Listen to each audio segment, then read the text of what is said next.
بسم اللہ الرحمن الرحیم۔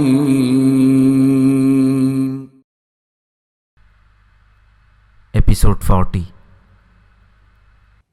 کتاب کا نام سیرت حضرت عمر فاروق رضی اللہ تعالیٰ عنہ، خلیفہ ثانی، عادل حکمران، فاتح روم و فارس، شہید محراب، امیر المؤمنین سیدنا حضرت عمر بن خطاب رضی اللہ تعالیٰ عنہ کی مکمل سیرت کے تابناک نقوش۔ مصنف ڈاکٹر علی محمد الصلابی۔ سیدنا سعد بن ابی وقاص رضی اللہ تعالیٰ عنہ کو سیدنا عمر رضی اللہ تعالیٰ عنہ کی وصیت۔ سعد بن ابی وقاص رضی اللہ تعالیٰ عنہ مدینہ تشریف لائے۔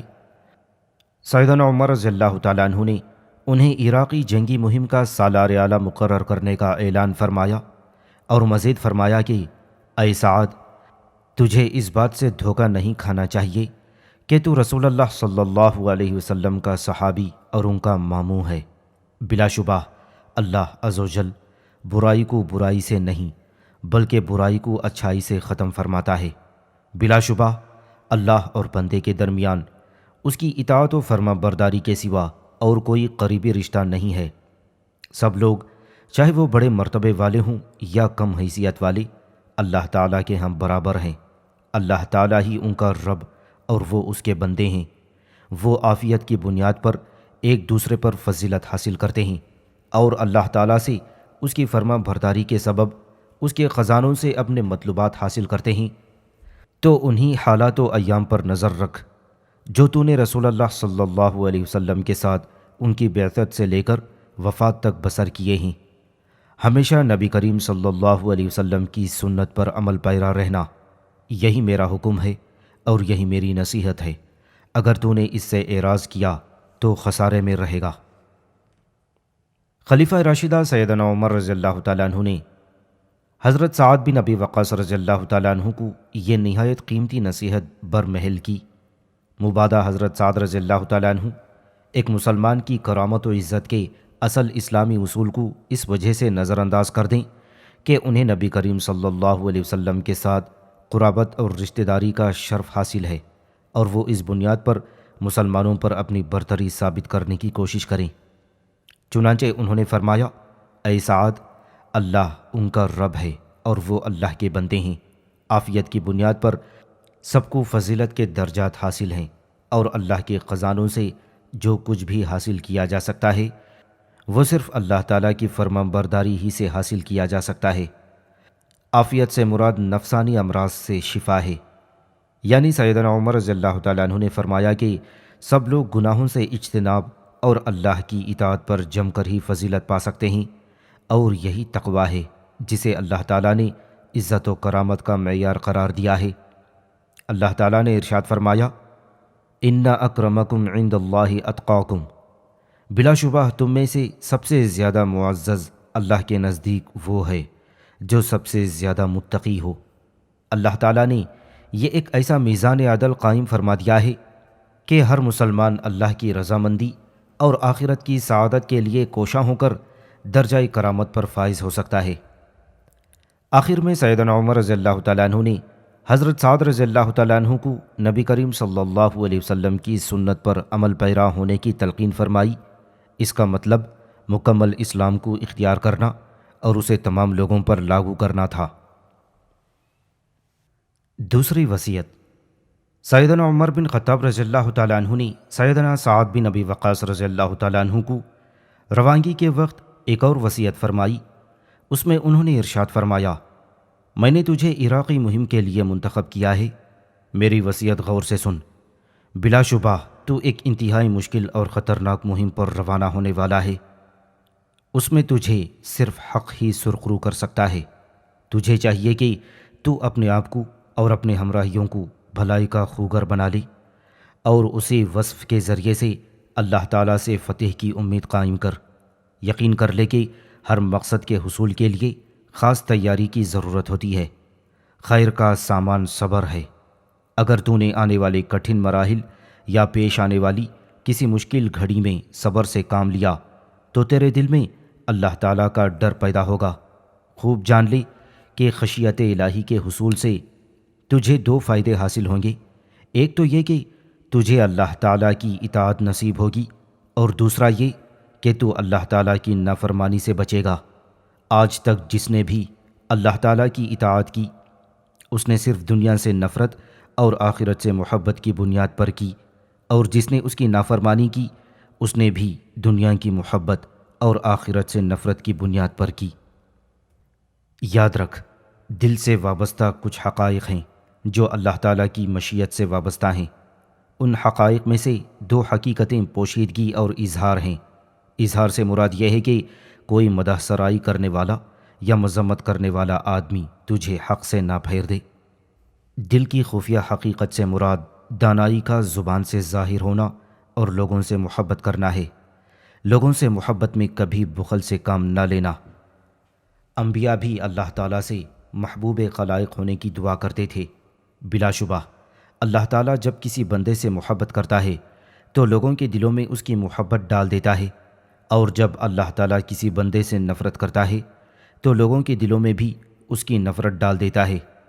تجھے لوگوں کے ہاں اپنے مقام سے اللہ تعالیٰ کے ہاں اپنے مقام و مرتبے کا اندازہ لگا لینا چاہیے۔ سیدنا عمر رضی اللہ تعالیٰ عنہ کی اس نصیحت میں بہت سی سبق آموز باتیں پائی جاتی ہیں۔ پہلی بات یہ ہے کہ حق سے وابستگی کا التزام ہی انسان کو مشکلات سے نکال سکتا ہے، کیونکہ جس نے حق کا التزام کیا اللہ تعالیٰ اس کے ساتھ ہوگا، اور جو اللہ کے ساتھ ہوگا اللہ تعالیٰ اس کے ساتھ ہوگا اور اسے اپنی تائید و نصرت سے نوازے گا۔ اور یہی وہ سوچ ہے جو ایک مسلمان کو اس امر کی پرزور رغبت دلاتی ہے کہ وہ زیادہ سے زیادہ اچھے عمل کرے اور کٹھن مراحل کا مقابلہ ثابت قدمی سے کرے۔ حق کا اپنی زبان اور عمل سے ساتھ دینے کی وجہ سے انسان کو اطمینان نفس حاصل ہوتا ہے، جبکہ وہ شخص جو حق کا راستہ چھوڑ بیٹھے وہ ہمیشہ اضطراب اور مختلف مصائب کا شکار رہتا ہے۔ مثلاً وہ خود کو ملامت کرتا ہے، اسے لوگوں کی رغبت سے محاسبے کا خوف ہوتا ہے، اور حق سے انحراف پر مرتب ہونے والے نتائج کی وجہ سے لا محالہ مستقبل میں ناکامیوں کا سامنا کرنا پڑتا ہے۔ سیدنا عمر رضی اللہ تعالیٰ عنہ نے فرمایا کہ خیر و بھلائی کا سامان صبر ہے۔ اس کی تشریح یہ ہے کہ خیر کے حصول کا راستہ آسان راستہ نہیں ہے، بلکہ یہ راستہ کانٹوں بھری مشکلات سے اٹا ہوا ہے۔ اسے عبور کرنے کے لیے سخت محنت درکار ہوگی۔ اس پر چلنے والے کو انتہائی صبر کا مظاہرہ کرنا پڑے گا، ورنہ وہ راستے کے بیچ میں ہی ناکام ہو جائے گا۔ حضرت عمر بن خطاب رضی اللہ تعالیٰ عنہ نے اپنی اس نصیحت میں یہ حقیقت خوب اچھی طرح سمجھا دی کہ اللہ کی خشیت اس کی اطاعت کرنے اور گناہوں سے اجتناب کرنے سے حاصل ہوتی ہے۔ پھر انہوں نے اللہ تعالیٰ کی اطاعت کا سب سے بڑا اور مؤثر محرک بھی بتلا۔ پھر آپ نے اللہ تعالیٰ کی اطاعت کا سب سے بڑا اور مؤثر محرک بھی بتلا دیا۔ فرمایا کہ اللہ تعالیٰ کی اطاعت کی دولت دنیا سے نفرت اور آخرت سے محبت کی بدولت نصیب ہوتی ہے۔ اس کے برعکس گناہوں کا سب سے بڑا سبب دنیا کی محبت اور آخرت سے غفلت ہے۔ بعد ازاں سیدنا عمر رضی اللہ تعالیٰ عنہ نے دلوں کے حقائق کی بات کی، جن میں سے بعض تو اعلانیہ نظر آتے ہیں، جس کی مثال انہوں نے غضب اور رضامندی دونوں حالتوں میں لوگوں کے ساتھ انصاف اور حق کا معاملہ کرنے سے دی، اور بتلایا کہ لوگوں کی طرف سے کسی قسم کی چاپلوسی یا تعریف و توصیف یا خاطر مدارت انسان کو نفاذ حق سے نہ روکے، نہ کسی کی تنقید اسے ظلم کرنے یا حق کا دامن ہاتھ سے چھوڑ دینے پر آمادہ کر سکے۔ سیدنا عمر رضی اللہ تعالیٰ عنہ نے دلوں کی ایک حقیقت کو پوشیدگی سے موسوم فرمایا۔ انہوں نے اس کی نشانی یہ بتائی کہ مسلمانوں کے دل میں پیدا ہونے والی دانائی زبان پر آ جائے۔ انہوں نے فرمایا کہ ایک مسلمان کو اپنے اسلامی بھائیوں میں مقبول اور محبوب ہونا چاہیے۔ بلا شبہ اللہ کی محبت بندوں کی محبت پر مرتب ہوتی ہے، کیونکہ اللہ تعالیٰ جب کسی بندے سے محبت فرماتا ہے تو اسے محبوب خلائق بنا دیتا ہے۔ حضرت سعد رضی اللہ تعالیٰ عنہ ایسے خوشبخت انسان تھے جنہیں رسول اللہ صلی اللہ علیہ وسلم نے جنت کی بشارت دی تھی۔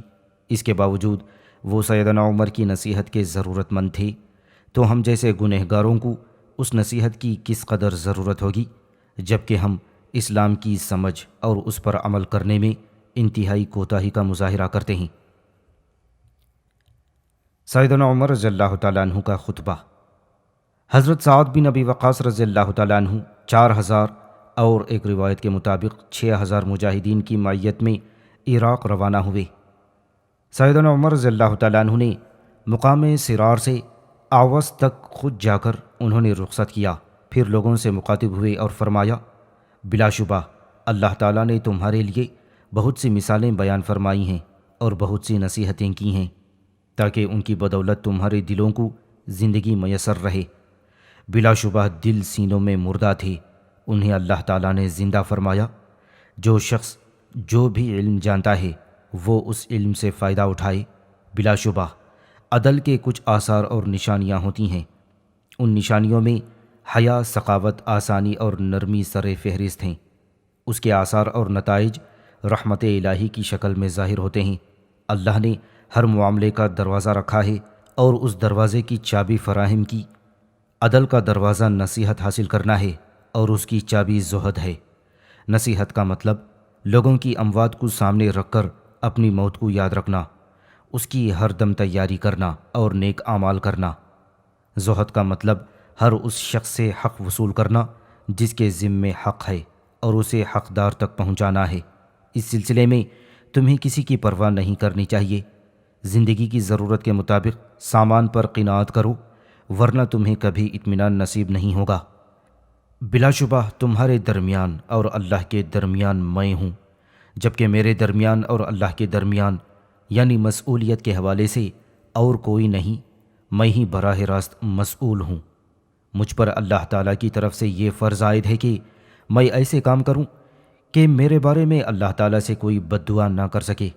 اے لوگوں، تم اپنی شکایت مجھ تک پہنچاؤ، اگر اس کی اطاعت نہ پاؤ تو اپنی شکایت اس کارندے کے پاس جمع کراؤ جو مجھ تک پہنچا دے، ہم بغیر کسی پریشانی اور بوکھلاہٹ کے اسے اس کا حق لے کر دیں گے۔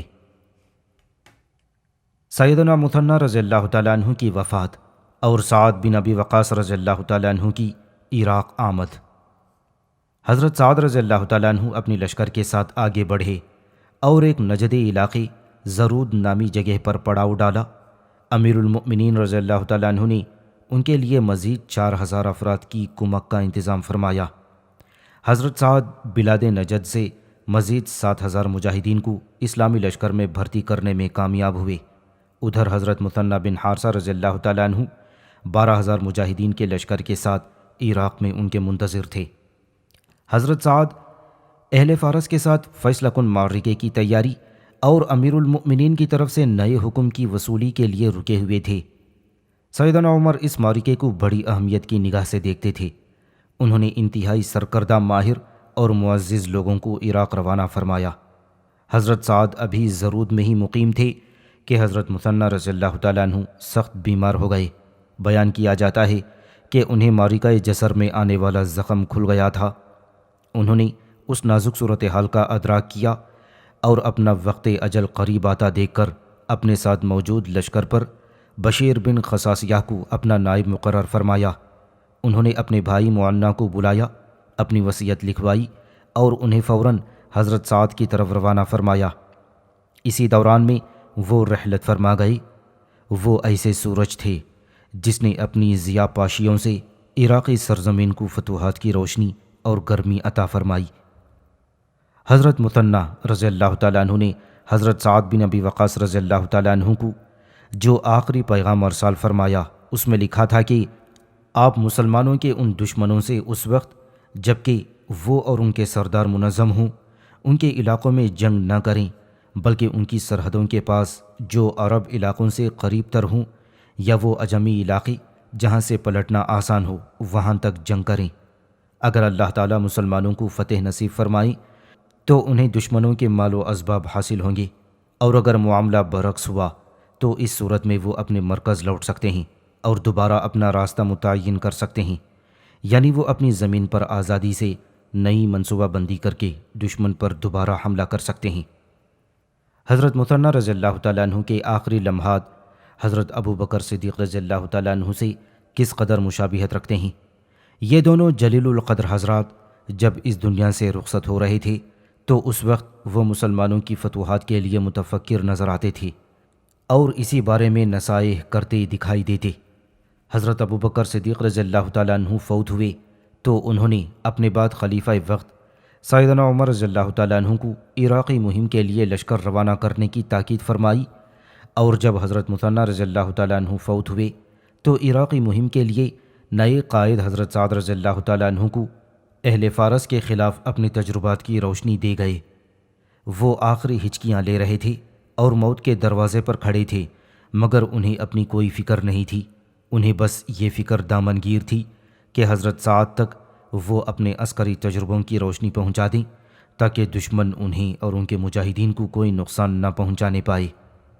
ادھر جب حضرت سعد رضی اللہ تعالیٰ عنہ کو مثنی بن حارثہ رضی اللہ تعالیٰ عنہ کی وصیت ملی تو انہوں نے حضرت مثنی رضی اللہ تعالیٰ عنہ کے لیے رحمت کی دعا کی اور ان کے بھائی معنی بن حارثہ رضی اللہ تعالیٰ عنہ کو نائب کی حیثیت سے برقرار رکھا اور دیگر اہل خانہ کے بارے میں اچھے الفاظ ارشاد فرمائے۔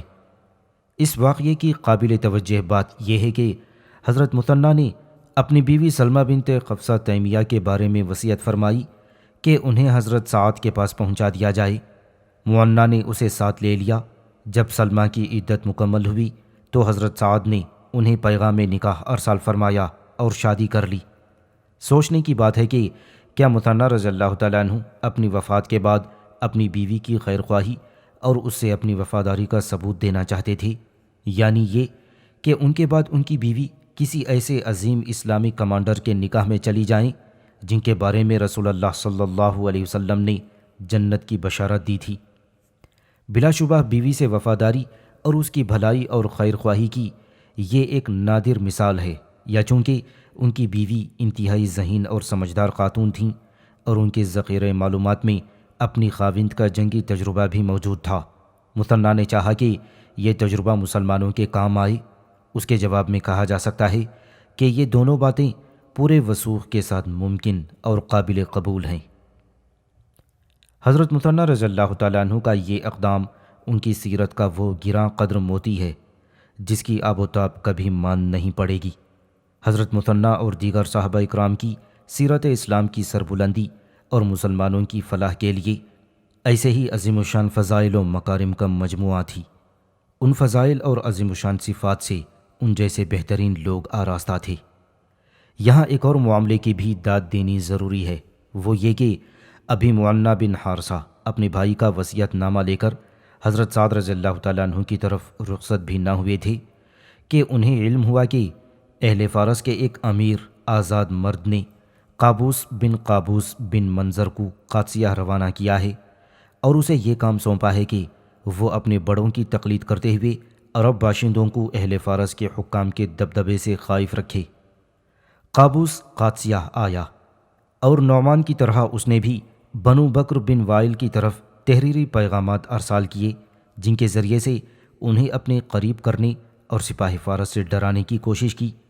یہ خبر معنی کو موصول ہوئی تو وہ رات کے وقت ذیقار سے چلے اور دشمن پر ایسا شبخون مارا کہ اسے موت کی نیند سلا کر واپس ذیقار پہنچ گئے۔ سیدنا سعد رضی اللہ تعالیٰ عنہ کی عراق روانگی اور سیدنا عمر رضی اللہ تعالیٰ عنہ کی وصیت۔ سیدنا عمر رضی اللہ تعالیٰ عنہ کی طرف سے حضرت سعد رضی اللہ تعالیٰ عنہ کو مقام ضرورت سے کوچ کرنے کا حکم ملا۔ انہیں تاکید کی گئی کہ وہ اہل فارس کے خلاف فیصلہ کن معرکہ آرائی کریں۔ مزید برآں سیدنا عمر رضی اللہ تعالیٰ عنہ نے حضرت سعد کو چند اہم نصیحتیں فرمائیں۔ انہوں نے فرمایا، اما بعد، میں تمہیں اور تمہارے ساتھ موجود سارے لشکر کو ہر حال میں اللہ تعالیٰ سے ڈرنے کی تلقین کرتا ہوں۔ بلا شبہ دشمن کے خلاف سب سے بڑا ہتھیار تقویٰ ہے۔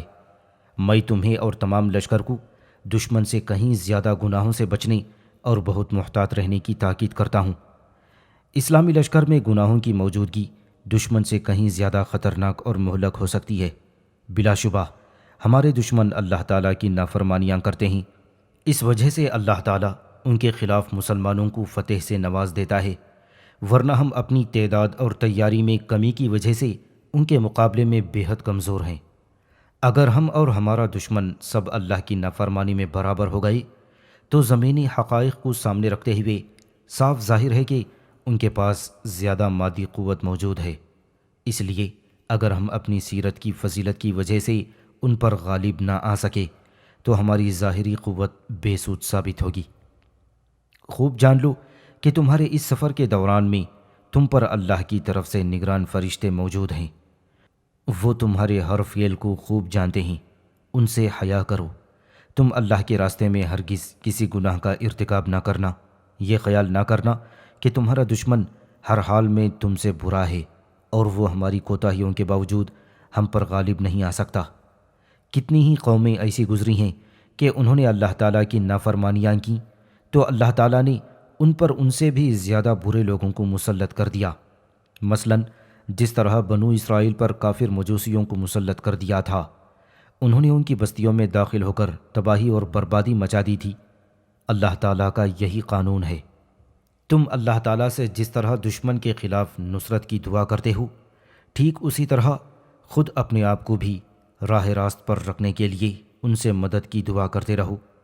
میں بھی خود اپنے اور تمہارے لیے اللہ تعالیٰ کے حضور اسی دعا کا خواستگار رہتا ہوں۔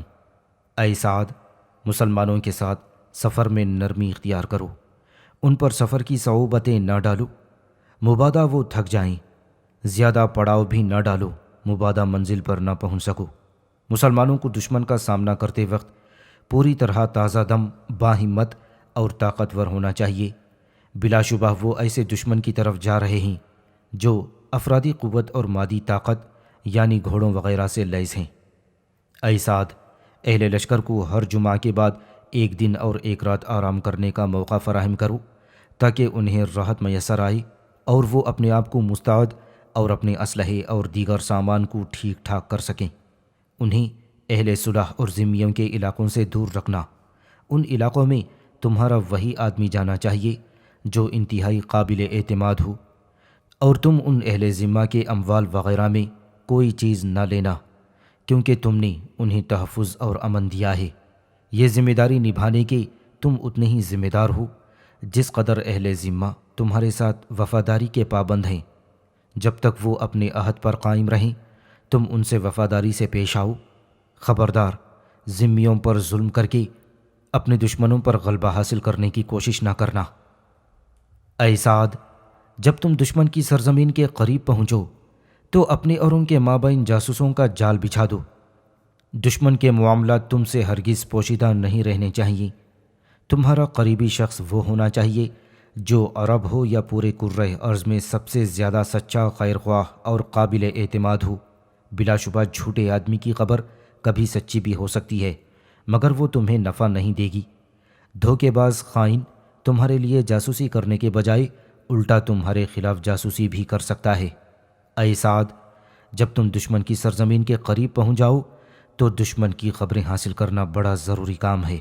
اس مقصد کے لیے چند ہراول دستے ارسال کر دینا تاکہ وہ ان کے خفیہ حالات تم تک پہنچائیں، اور ان دستوں میں بڑے سمجھدار اور طاقتور افراد شامل کرنا، ان کے لیے نہایت عمدہ نسل کے گھوڑے فراہم کرنا تاکہ اگر اتفاقاً ان کی دشمن سے مٹ بھیڑ ہو جائے تو اس کا مسلمانوں کے طاقتور ترین اور مضبوط دستے سے ٹکراؤ ہو، اور اپنے دستوں کی کمان سختیاں جھیلنے والے ماہرین جہاد کے سپرد کرنا۔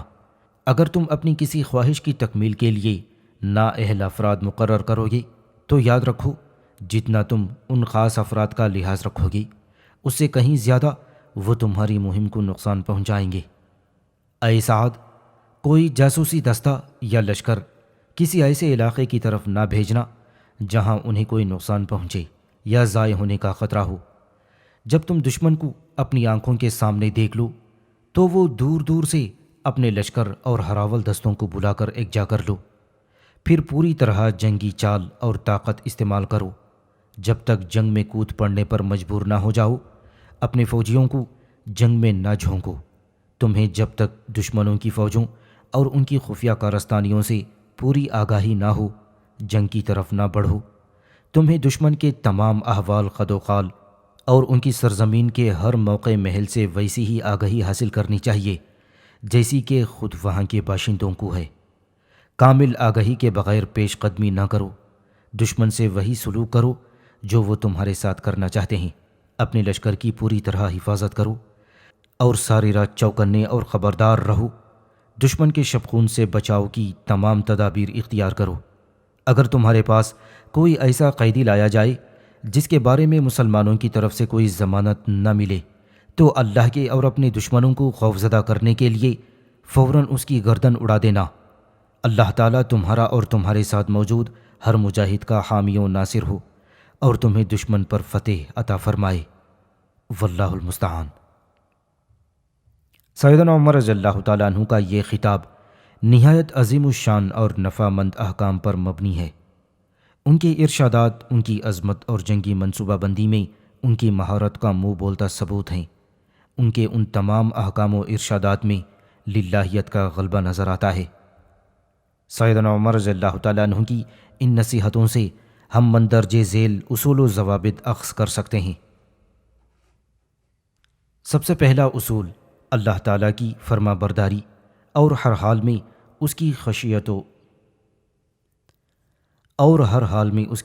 و اطاعت ہے، اس لیے کہ مسلمان کا سب سے پہلا اور کارگر ہتھیار یہی ہے۔ مسلمان کا سب سے پہلا اور فوری دشمن گناہ ہے، اس کے بعد حربی کافر مسلمانوں کے دشمن ہیں۔ سیدنا عمر رضی اللہ تعالیٰ عنہ نے حضرت سعد کو فرشتوں کی نگرانی یاد دلائی اور فرمایا کہ تمہارے لشکر کی ہر دم نگرانی ہو رہی ہے، تمہیں نگران فرشتوں سے حیا کرنی چاہیے اور گنہگاروں سے بچنا چاہیے، کیونکہ یہ انتہائی غیر معقول امر ہے۔ آدمی جان ہتھیلی پر رکھے میدان جنگ میں موجود ہو اور اللہ کی نافرمانی بھی کرے۔ حضرت عمر رضی اللہ تعالیٰ عنہ نے حضرت سعد کو تاکیداً باور کرایا کہ اسلامی لشکر کے لیے ہرگز روا نہیں کہ وہ دشمن کو گناہوں میں مبتلا دیکھ کر خود گناہ کرنے کی وجہ جواز تلاش کرے، انہیں تو ہر دم اللہ تعالیٰ کی نصرت و تائید حاصل کرنے کی کوشش کرنی چاہیے۔ دوسرا اصول جو سیدنا عمر کی ہدایات سے مستنبط ہوا وہ یہ ہے کہ سب سے پہلے جس علاقے میں معرکہ پیش آئی اس علاقے کو ہر قسم کے ممکنہ خطرات سے پاک کیا جائے، ذمیوں سے کیے گئے عہد کی پاسداری کا لحاظ رکھا جائے، اسباب امن تلاش کیے جائیں، مسلمانوں اور غیر مسلموں کے درمیان قطع تعلق کے اسباب سے پرہیز کیا جائے اور کسی بھی اقدام سے ذمیوں کے خلاف کوئی نامناسب حرکت نہ ہو۔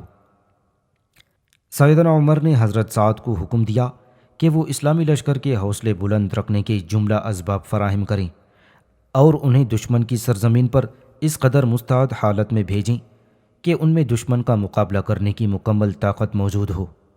انہوں نے مزید فرمایا، آپ مسلمانوں سے سفر کے معاملات میں نرمی کا سلوک روا رکھیں، یہاں تک کہ فرمایا کہ انہیں اتنی راحت دو کہ وہ اپنے آپ کو اچھی طرح تیار اور اپنے اسلحے اور دیگر سامان کو ٹھیک طرح مرتب کر سکیں تاکہ مکمل اطمینان حاصل ہو جائے کہ اسلامی لشکر کی سلامتی اور دفاع مضبوط ہے اور جنگی سامان پوری طرح تیار ہیں۔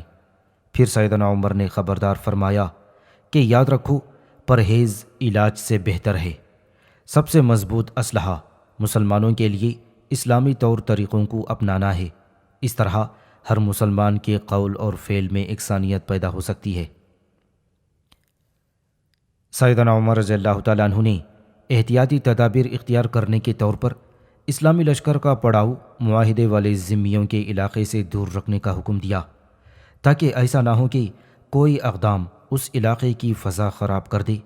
جہاں لشکر نے پڑاؤ ڈال رکھا ہے انہوں نے ان مجاہدین کی سرزمین میں سوائے قابل اعتماد آدمیوں کے دیگر تمام افراد کے داخلے پر پابندی لگا دی اور انہیں ان سے کیے گئے معاہدوں کی حرمت اور پاسداری کا حکم دیا۔ سیدنا عمر رضی اللہ تعالیٰ عنہ کی نصیحتوں سے تیسرا اصول یہ اخذ ہوا کہ ہر اقدام حالات کو مد نظر رکھتے ہوئے کیا جائے، معاہدین کے ساتھ نرمی کا برتاؤ رکھا جائے اور ان پر ان کی طاقت سے زیادہ بوجھ نہ ڈالا جائے۔ سیدنا عمر رضی اللہ تعالیٰ عنہ نے اپنے مقرر کردہ امیر کو حکم دیا کہ وہ دشمنوں کے خلاف کامیابی کے لیے ان معاہدے والے ذمیوں پر کسی قسم کا ظلم نہ کرے اور معرکے والے علاقوں کے باشندوں سے قابل اعتماد افراد سے مدد حاصل کرے۔ مطلب یہ ہے کہ مطلق طور پر اعتماد اور امن کی فضا ہو اور اتنا محتاط رویہ اپنایا جائے کہ حسن ظن کی مد میں کسی سے دھوکہ نہ کھایا جائے۔ چوتھا اصول دشمن کے بارے میں ضروری معلومات کی فراہمی تھی۔ سیدنا عمر رضی اللہ تعالیٰ عنہ نے اس بات پر زور دیا کہ لشکر کے قابل اور سب سے زیادہ باصلاحیت افراد پر مشتمل جاسوسی ہراول دستے تشکیل دیے جائیں، انہیں ممکن حد تک بہترین اسلحہ مہیا کیا جائے، کیونکہ عین ممکن تھا کہ معلومات حاصل کرنے کے دوران میں دشمن سے مٹ بھیڑ ہو جائے، مجبوراً لڑائی کرنی پڑے اور دشمن پر یہ نفسیاتی طور پر برتری حاصل کی جا سکے کہ اسلامی لشکر انتہائی قوت کا حامل اور خبردار ہے، تو یوں وہ ان کے خلاف کسی قسم کی قوت استعمال کرنے سے پہلے 1000 مرتبہ سوچے گا۔ پانچواں اور آخری اصول یہ تھا کہ ہر مناسب فرد کو مناسب مقام دیا جائے اور دشمن کے بارے میں معلومات جمع کرنے کا مقصد یہ نہ ہو کہ اس کے خلاف جنگی پیش قدمی کر دی جائے، بلکہ جب تک دشمن کی طرف سے مسلمانوں کو لڑائی کے لیے مجبور نہ کیا جائے، جنگ شروع نہ کی جائے۔ اس لیے مسلمانوں پر واجب ہے کہ وہ جنگ کی ممکنہ تیاری تو مکمل رکھیں، مگر جنگ سے ہاتھ روکے رکھیں اور بہت احتیاط سے اپنے دفاع کا پورا اہتمام کریں۔